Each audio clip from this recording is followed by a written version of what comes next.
রাতুল, তুমি কি কিছু বলতে চাও আমাকে?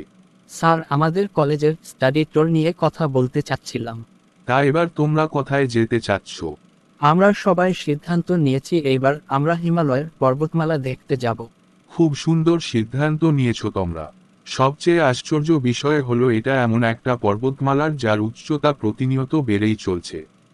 কিন্তু স্যার, এটা কিভাবে সম্ভব?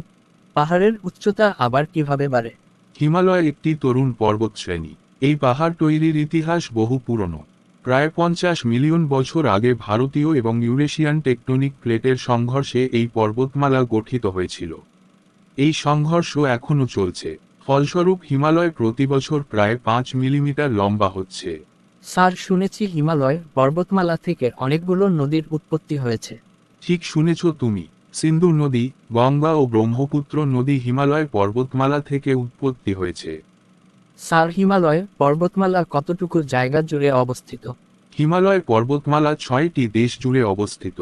তাছাড়া 14টি সর্বোচ্চ পর্বতশৃঙ্গ হিমালয় অঞ্চলে অবস্থিত।